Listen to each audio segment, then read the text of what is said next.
Meus irmãos, é um trabalho verdadeiramente de um pastor de ovelhas, como no Antigo Testamento a gente vê muito na Bíblia.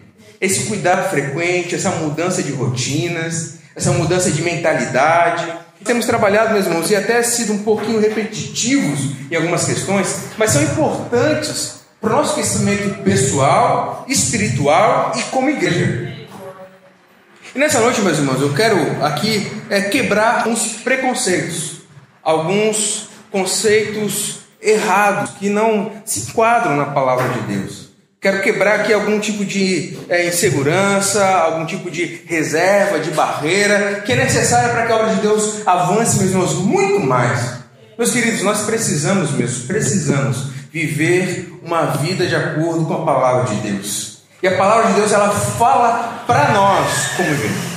Meus queridos, a gente olha para a Bíblia, e a Bíblia que você tem na mão, é possível nós termos ela hoje no nosso português, que a gente chama vernacular, ou seja, português nosso do dia a dia, porque pessoas se debruçaram sobre os originais, eles eram especialistas em tradução, homens tementes a Deus. Eu pude conhecer alguns tradutores, meus irmãos, da nossa Bíblia, tradutores do hebraico, tradutores do grego, tradutores do aramaico, na verdade, que é a porção do Antigo Testamento, e são homens muito piedosos, homens muito crentes, meus irmãos, muito tementes a Deus. Então a Bíblia que nós temos nas mãos não é simplesmente uma obra humana, assim, mas é algo de pessoas que amam a Deus e procuraram, meus queridos, traduzir ela para que nós em casa, no nosso dia a dia, como igreja, pudéssemos ler, entender e viver.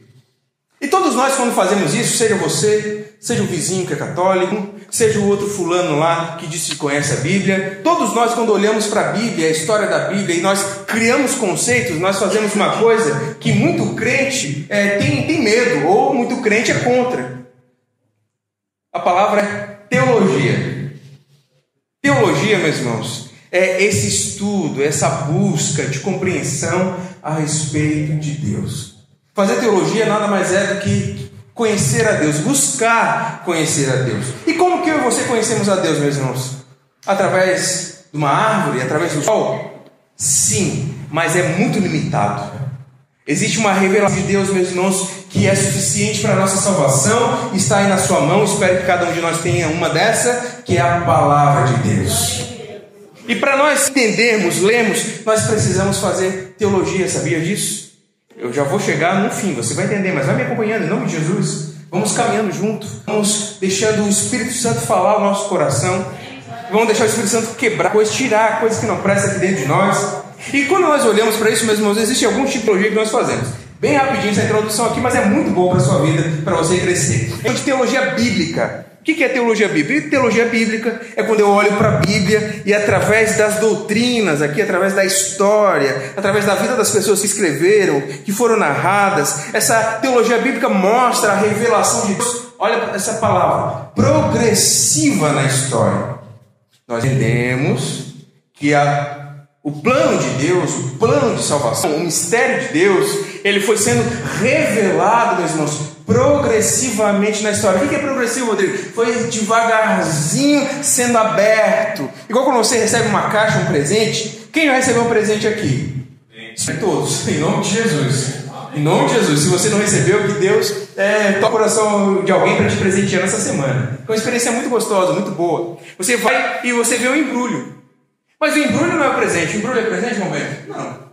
Pode ser uma caixa bonita, linda, mas é embrulho. O presente está lá dentro. Aí você vai abrir e muito provavelmente, dependendo do tipo de presente, vai ter talvez aquele papel celofane.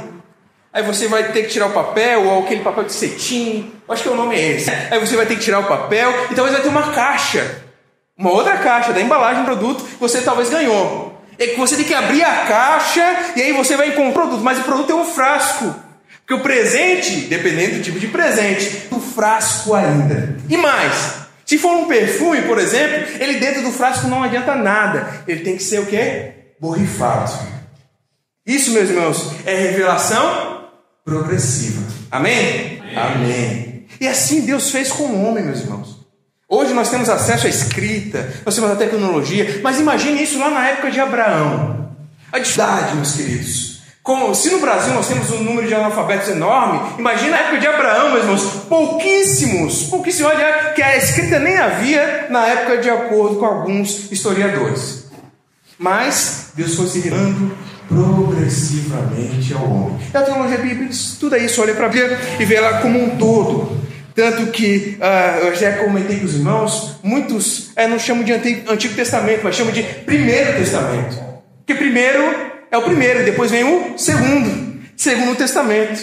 E quando a gente fala de velho, meu Deus, quando a gente fala de Velho Testamento, a gente parece que já está querendo rasgar a Bíblia e jogar aquela parte fora.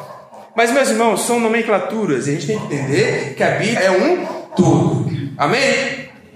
Quantos livros tem a sua Bíblia? 66. É um todo.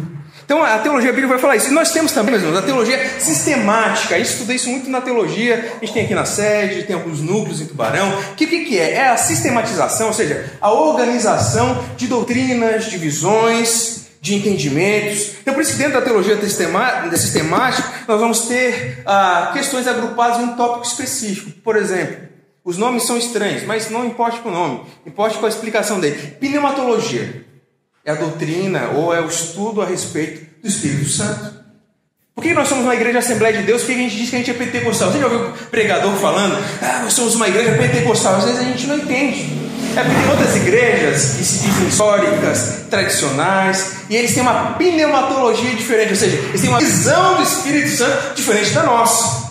Nós cremos, meus irmãos, que a tarde de dons é para hoje. Deus cura hoje, Deus salva hoje, Deus dá dom de profecia hoje, Deus dá dom de língua hoje, Deus batiza. Mas isso vem através do que, meu irmão? De um estudo sistemático das Escrituras. Amém até aqui? Ok? Amém, meus irmãos. Então nós entendemos que a Bíblia é a revelação de Deus. É uma revelação progressiva e a revelação suficiente. Em nome de Jesus, vou falar uma coisa aqui, eu quero que você grave, medite, meu irmão, pode levar 20 anos para meditar isso, não tem problema. Se Deus te der 20 anos de vida a mais daqui para frente, medite os 20. A Bíblia é a revelação suficiente de Deus. Por que isso, Rodrigo? Porque ela não tem todas as respostas. Jesus Cristo é a revelação plena de Deus. Você consegue acompanhar isso aqui? Porque, meus irmãos, tem coisas que acontecem na nossa vida que a gente não consegue ligar. Você consegue explicar, meu irmão? Você já se deparou com a situação inexplicável? A Bíblia é suficiente para salvação, ela é suficiente para instruir, para ensinar, para transformar, mas Jesus Cristo é a revelação plena de Deus. Por isso nós ansiamos, meus irmãos, um dia ver Jesus. Porque nós queremos ver a totalidade de Deus. Hoje nós vemos o reflexo. Está percebendo? Estou falando palavras de apóstolo aqui. Nós vemos por espelho. Mas vai haver um dia em que nós veremos Ele como Ele é. Por isso, meu irmão, que lá, nesse dia glorioso, nessa época gloriosa, nessa eternidade maravilhosa, não há lágrima, não há dor. Porque Ele completo, pleno, revelado a nós, meus irmãos, nada mais importa. Você consegue alcançar isso? Mas enquanto nós chegamos lá, nós vamos caminhando com a revelação de Deus pela sua palavra, revelação suficiente. Amém? Mais um amém, para saber que você está me acompanhando. Amém, então, glória a Deus. Na sua Bíblia, meus irmãos, eu vou só ler para a gente ganhar tempo, mas Colossenses 2,17, quando Paulo vai escrever a eles, ele fala assim: ninguém, pois, vos julgue pelo comer, pelo beber, ou por causa dos dias de festa, ou de nova, ou de sábados. 17, é o 16 que eu li. Que são sombras das coisas vindouras, mas o corpo é de Cristo. 2 Pedro 1, 20, 21. Sabendo primeiramente isso, nenhuma profecia da Escritura é de particular interpretação. Que a profecia nunca foi produzida por vontade dos homens, mas os homens da parte de Deus falaram movidos pelo Espírito Santo. Essa é a palavra que nós temos nas nossas mãos. Romanos 15, 4. Tudo que dantes foi escrito, para o nosso ensino foi escrito, para que pela paciência e consolação das Escrituras tenhamos esperança. 2 Timóteo 3,16. Toda a Escritura é devidamente inspirada e proveitosa para ensinar, para repreender, para corrigir, para instruir em justiça. Qual o propósito da palavra de Deus, meus irmãos? Nos ensinar, nos instruir, nos consolar, nos encher de esperança.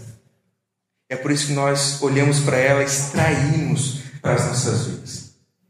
Aí você pode estar se perguntando, tá, mas onde que quer chegar depois de tudo isso? Meus irmãos, eu queria, em nome de Jesus, depois de quebrar esse primeiro preconceito que é da teologia, eu queria quebrar um outro paradigma, uma outra forma de pensar, que é relacionado ao lugar da presença de Deus.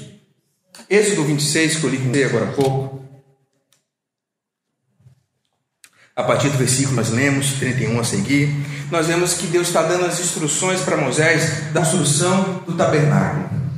Tem o tabernáculo, tem o pátio, depois tem o lugar santo. E ali, você reparou que na leitura eu dei uma pausa para mostrar que havia uma cortina interna, que a arca da aliança ficava atrás da cortina, que havia uma cortina que separava o lugar santo do santíssimo, isso lá no versículo 33. Eu enfatizei isso aqui, meus irmãos, para a gente entender essa progressão da revelação da presença de Deus. Meus irmãos, Antigo Testamento, ou Primeiro Testamento, ou Velho Testamento, chama o que quiser, mas essa primeira parte da Bíblia que nós temos, a presença de Deus, ela vinha até um povo num lugar específico.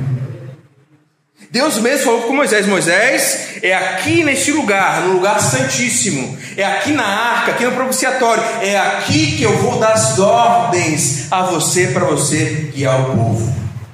Meus irmãos, lugar santíssimo, ou santo dos santos, é o lugar de encontrar-se com Deus. Mas aqui, pouquíssimos chegavam diante da presença de Deus. Aqui, meus irmãos, no que nós acabamos de ler, a arca, ela era o trono de Deus, era o símbolo da presença de Deus no meio do povo. Eu já preguei isso aqui bem no comecinho, a gente começou aqui. Mas o que eu quero dizer, meus irmãos, é que nesse tempo, Deus, na sua revelação, no seu plano, no início, Ele se manifestava num tempo específico, numa hora específica, num lugar específico. Mas e hoje, queridos? Como que Deus se manifesta? Meus irmãos, aqui os elementos, eles foram consagrados especificamente para culto. Aqui tinha uma bacia para lavar as mãos, o sangue corria na época, não sei se vocês sabem, mas o sacrifício era muito sangue, e a pessoa que ia sacrificar, vou repetir, já falei várias vezes aqui, mas a pessoa que ia sacrificar tinha que botar a mão sobre a cabeça do animal, para ela saber, deveria ser eu, mas o sangue do sacrifício encobre os pecados. Esses elementos todos eram consagrados, específicos. No Santíssimo Lugar, no Santo dos Santos, nós já ouvimos essa história várias vezes, mas somente o sumo sacerdote, ele ia até esse lugar para fazer essa oferta, esse sacrifício de perdão e súplica pelo pecado do povo. Ele ia anualmente, meus irmãos, uma vez por ano só, diante da presença de Deus. E tinha que ter cuidado, que não se chega diante da presença de Deus de qualquer forma. Só era possível chegar através do sangue derramado. Mas hoje, meu irmão, eu matei algum bezerro aqui hoje? Algum cabrito? Algum passarinho? Sim ou não? Não. Então como que a gente pode vir aqui e dizer que a gente faz culto?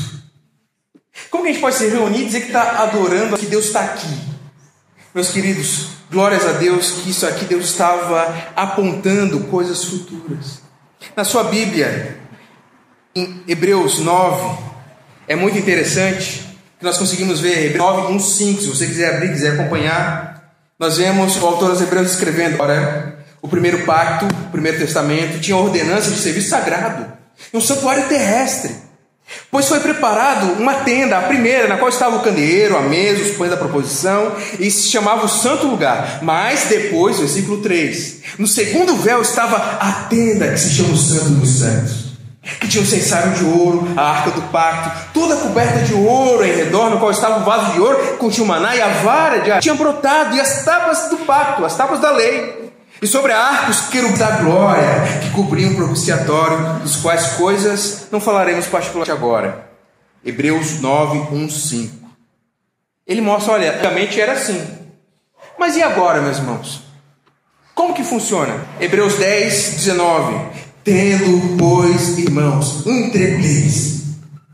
Tendo, irmãos, coragem. Tendo, meus irmãos, fé, ânimo para entrar no Santo dos Santos pelo sangue de Jesus. Meus irmãos, quando nós nos reunimos aqui nessa noite, e todas as outras e todas as demais, nós nos reunimos aqui, e eu venho com coragem aqui. Eu venho quebrado muitas vezes, mas venho com coragem. Eu venho com fé, porque eu entro aqui e entro mesmo nesse lugar, se transforma o Santo dos Santos através do sangue de Jesus. E aqui, meu irmão, eu posso contemplar o meu Pai que está nos céus. Por isso que aqui é lugar de bênção, meu. Por isso que aqui é lugar de cura. Por isso que aqui é lugar de libertação. Por isso que aqui é lugar de milagre. Por isso que aqui é lugar de ser o que? Repreendido. Porque aqui Deus se manifesta através do sangue de Jesus. Nós vamos com intrepidez pelo novo e vivo caminho que nos consagrou pelo véu. Isso é pela sua carne. Aquele véu, meus irmãos, que tampava o Santo dos Santos e só entrava um sumo sacerdote uma vez por ano. Você lembra o que aconteceu com ele quando Jesus morreu? Mateus vai falar pra gente, Mateus 27:51. Eis que o véu do santuário se rasgou em dois, do alto a baixo, a terra tremeu e as pedras se fenderam. Ele vai dizer aqui, olha, esse véu era o próprio corpo de Jesus, tendo sido partido por nós. Nós agora, olha só, 20, eu acabei de ler, pelo novo vivo caminho, ou pelo véu, ou seja, pela sua carne, tendo grande sacerdote, ou sumo sacerdote, sobre a casa de Deus, aproximemos com coração sincero, em plena certeza de fé, tendo o coração purificado da má consciência e lavado o corpo com água pura.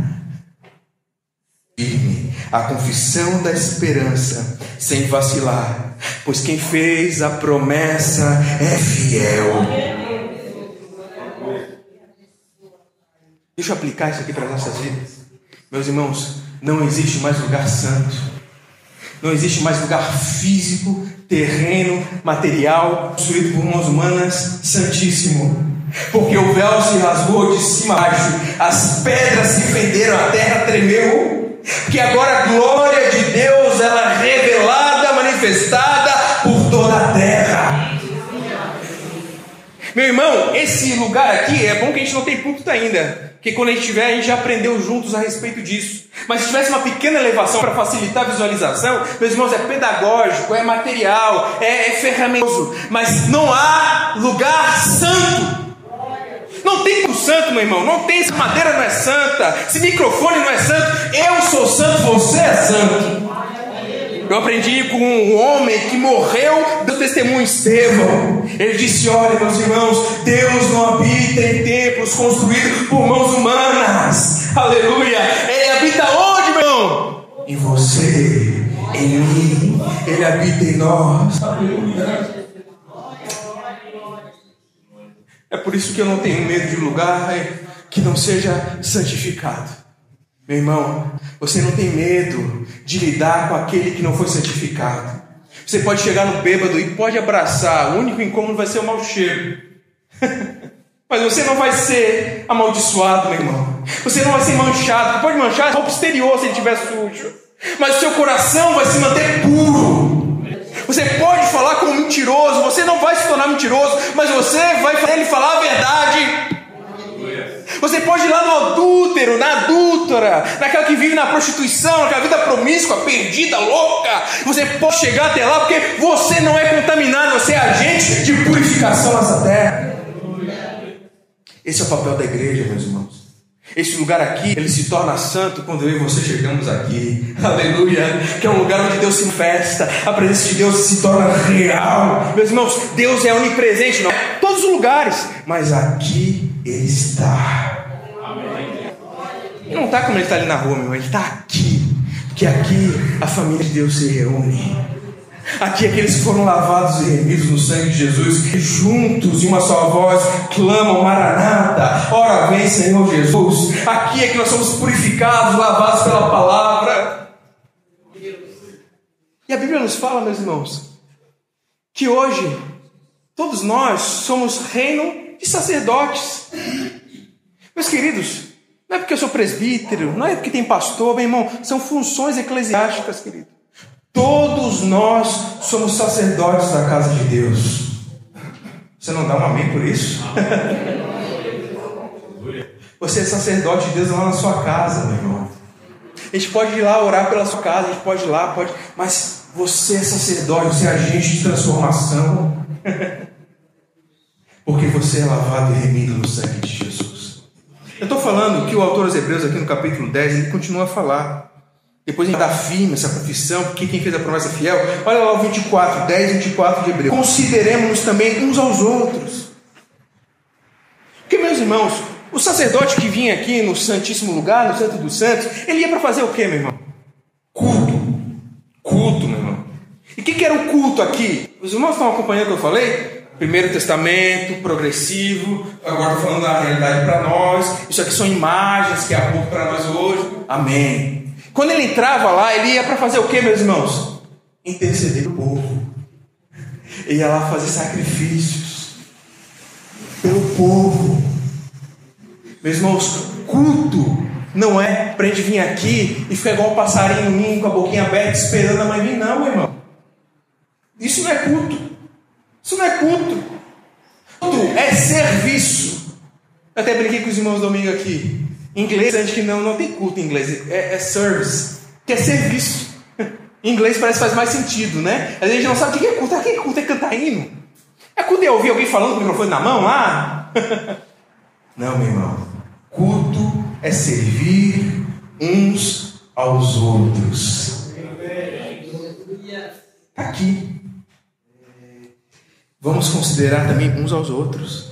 Porque se eu estou diante da presença de Deus, olha só, em nome de Jesus, se eu estou no Santo dos Santos, se eu estou diante da presença de Deus, aqui não tem mais arca de aliança, não precisa, que o Espírito Santo habita em mim, e Ele faz eu crer, entender, viver. Então se eu estou na presença de Deus, o que eu faço diante da presença de Deus? Eu intercedo pelos irmãos. Eu estimulo, o versículo 4 do capítulo 10 de Hebreus, estimular em amor uns aos outros, estimular as boas obras uns aos outros. Por isso que ele vai dizendo no 25, não deixemos de congregar como alguns têm costume, não. Antes façamos admoestações, ou seja, antes vamos irrepreender, vamos chamar atenção, antes vamos fazer admoestações, e tanto quanto mais vedes que o dia, na minha Bíblia aqui está um D maiúsculo, o dia se aproxima. Você crê que Jesus está voltando? Eu creio, meu irmão. Eu creio que hoje está mais próximo do que quando eu tinha 9 anos. Lá na igreja do Pedregal, numa vigília, eu estava lá, tinha acabado de acordar. Que é criança, não, a gente dorme, depois acorda. A irmã leu em profecia, esse que cedo venho, minha vinda está próxima. E aquilo me abalou no dia, não sei se eu já contei isso aqui, mas eu fiquei apavorado, meu irmão. Eu disse, meu Deus, Jesus vai voltar, mas e agora? Não vai dar nem de terminar a escola, não vai dar nem de casar, coisa de criança, meu irmão, coisa de adolescente. Mas o coração cheio de Deus. Já tenho 29, Jesus não voltou ainda, mas eu tenho certeza que está mais perto de Ele voltar. Eu tenho certeza. E ainda que Ele não venha para todos, mas eu tenho certeza que eu vou me encontrar com Ele. Porque o tempo passa. Chego 30, chego 50, chego 80, chego 100. E daqui a pouco Ele vai voltar para mim, pelo menos. Mas Ele vai voltar. Então, quanto mais o dia se aproxima, o que nós devemos fazer como igreja, meu irmão? Vim para cá e ver se o cantor é bom. Vim para cá e ver se o pregador é aquele pregador. Ou será que a gente tem que vir para cá para estimular uns aos outros em amor? Aleluia. Estimular a esperança, estimular a fé, ser instrumento de Deus para abençoar as vidas. Eu acho que é a segunda opção. Por isso, meus queridos, que a nossa mente seja transformada, que nós tenhamos reverência, que nós tenhamos dedicação, quando nós nos achegarmos diante da presença de Deus, que nós saibamos, meus irmãos, que é com intrepidez, é com coragem, é com temor no coração, que nós chegamos até Deus para servir o nosso irmão. A gente perdeu isso aqui, meu irmão. Não adianta nada a gente ficar fazendo cultinho, né? Ficar aqui, ficar convidando, ficar agitando, mas o nosso coração não ser transformado, querido. A gente tem que vir aqui para, pelo poder do Espírito Santo, ser despertado. Porque o tempo passa, a vida passa, o nosso dinheiro vai passar, a sua beleza vai passar, a sua fama vai passar, esse seu status, você se vê tão bom quanto os outros, vai passar, meu irmão. Um dia não vai valer de nada isso aí. Mas vale aquilo que nós depositamos nesse banco. E esse banco, meu irmão, não tem presidente que bota a mão, não tem nada. Esse banco é o banco que está nos céus, onde nós depositamos o nosso tesouro. E lá a traça não corrói, o ladrão não rouba, meu irmão. Lá o tempo não tira, muito mais pelo contrário. É muito mais fácil acumular. Que em nome de Jesus nós possamos nos despertar. Vida com Deus é vida de serviço, meu irmão. Vida com Deus é vida de serviço. Quer ser abençoado, meu irmão? Quer ser? Eu quero. Ah, foi abençoado, não foi? Foi. Por que Deus chama ele de abençoado? Você já leu lá em Gênesis?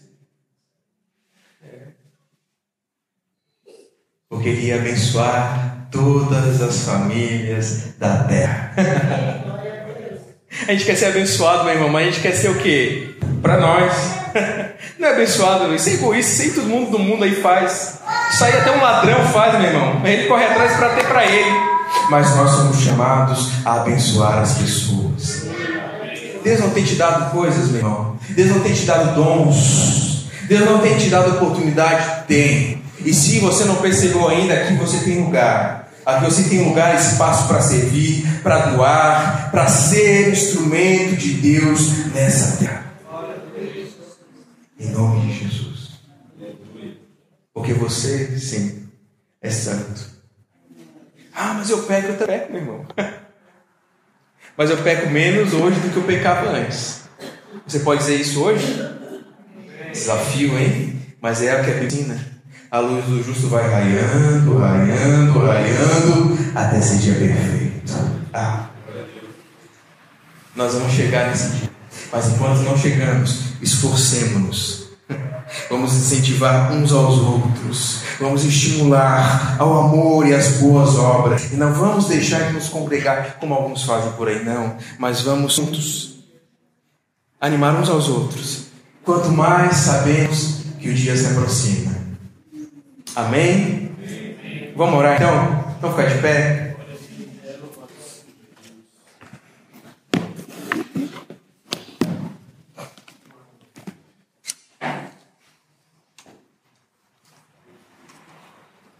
Se o irmão Emerson puder vir aqui fazer um dedilhado, já deixar Deus tocar no coração dele ali com louvor em seguida.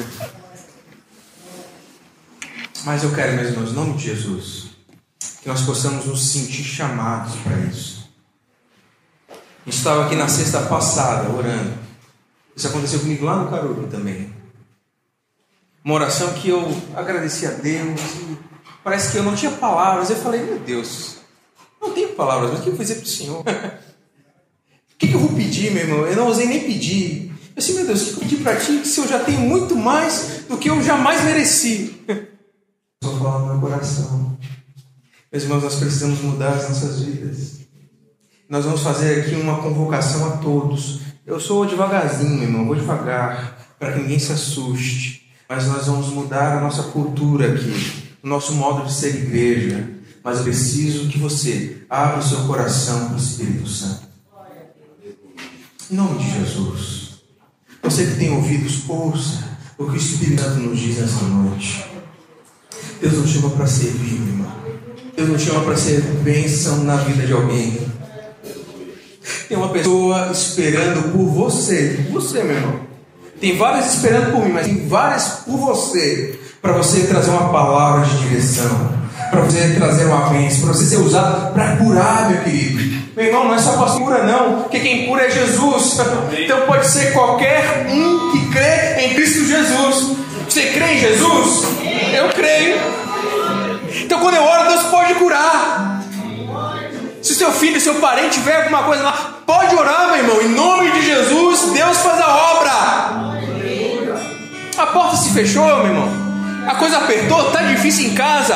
Clame ao Senhor e busque. Ouça Deus. Aleluia. Eu tenho certeza que nada vai faltar, meu irmão. Imagina, eu que sou pior que vocês, nunca faltou para mim. Por que vai faltar para você? Não vai. Mas tudo quanto nós necessitamos, Deus nos dará. Que eu lembro da palavra, aleluia. Aquele que deu o próprio filho, não nos dará também com ele todas as outras coisas? Vai dar, meu irmão. O que você precisa? Essa noite, eu vou continuar sábado, tá? Não se preocupe. Mas essa noite eu quero que você fale só uma coisa assim. O que você precisa? Que Deus hoje vai te dar assim uma paz, uma fé, meu irmão. Para sabe quando você for confrontado aqui, você agarrar. Agarrar as propostas, agarrar os planejamentos, os ideais, os sonhos. Mas eu sei que nós temos necessidades. Eu tenho, meu irmão. Eu estou assim eu estou angustiado. Que é tanta coisa para fazer, mas o dia só tem 24 horas. Mas nessa noite eu quero entregar toda a minha sede de Deus. Minha vontade era estar todo dia na casa de um de vocês, mas eu não estou podendo. Mas Deus sabe. Por isso nessa noite eu vou orar aqui em nome de Jesus. Deus vai chegar lá na tua casa onde tem essa necessidade, porque você vai levar essa presença de Deus. O que está faltando lá, meu irmão? Você é a habitação de Deus. Você vai levar essa presença para casa, conscientemente, nessa noite, em nome de Jesus. Para te convidar a colocar tudo. Crie na sua mente assim, como você pegando nas mãos. Para alguns pode ser um filho, para alguns pode ser uma esposa, pode ser um pai, pode ser um amigo. Para alguns pode ser, não sei, um diploma, para alguns pode ser uma carteira de trabalho, eu não sei, meu irmão. Para alguns pode ser uma doença, eu não sei, mas em nome de Jesus, você depositando diante de Deus aqui no altar. Aleluia. E crer que Ele é fiel para cumprir a sua palavra. Deus Pai, nós te damos graças, Senhor, pela tua poderosa salvação que nos alcançou. Eu te louvo, Senhor, pela tua revelação da palavra. Eu te louvo, ó Deus, que o Senhor deixou escrito para nós. O Espírito Santo nos ensina, nos faz compreender assuntos tão complexos como esse do tabernáculo, na construção, escrito em Êxodo, mas o Senhor nos faz entender as figuras, para onde elas apontam. E nós aqui somos sacerdotes da tua casa, Senhor, todos nós. E Jesus Cristo é nosso sumo sacerdote. E o nosso sacerdote não é um sacerdote humano, mas Ele é o próprio Deus.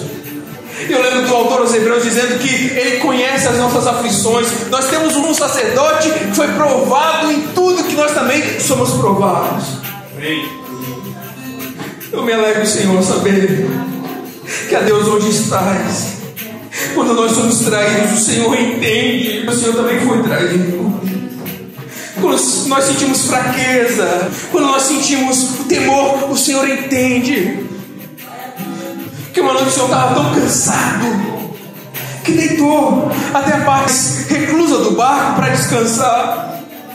Mas as ondas se levantaram e o Senhor nem pôde descansar direito, teve que acordar, teve que acalmar o mar, acalmar o vento. E quantas vezes nós nos sentimos assim, Senhor? A vontade nossa é descansar, mas os ventos se levantam, os mares se levantam. E nessa noite, Deus, nós queremos em nome de Jesus orar que se for necessário passarmos pela tempestade, que o Senhor nos dê força para passar, Senhor. Se não for um momento de estar ainda, que o Senhor nos dê coragem, que o Senhor nos dê intrepidez, como a tua palavra diz, entrarmos no santíssimo lugar. aleluia, e ali oferecer esse sacrifício, fazer súplica, Senhor. Deus, em nome de Jesus, repreende toda a murmuração. Ó Deus, nos transforma em servos verdadeiros, que nós não sabemos do mal do irmão, nós possamos sofrer com ele, que nós possamos chorar, aqueles que choram, Senhor, em nome de Jesus. Para aqueles que depositaram diante do altar as suas necessidades nessa noite, supre do Senhor, que o Senhor pode fazer, o Senhor pode curar, cura nessa noite aqui.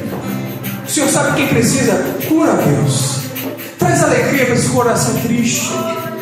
Deus, dá ânimo, que está tão desanimado, dá ânimo, que o Senhor revigora, aleluia. A tua palavra faz essa promessa para a gente, que a gente não vai se cansar, vai correr e não vai se cansar, mas vai renovar as forças. Ah, Deus, em nome de Jesus, renova as forças, nos dá a tua bênção, que nós pedimos, em nome de Cristo Jesus, amém.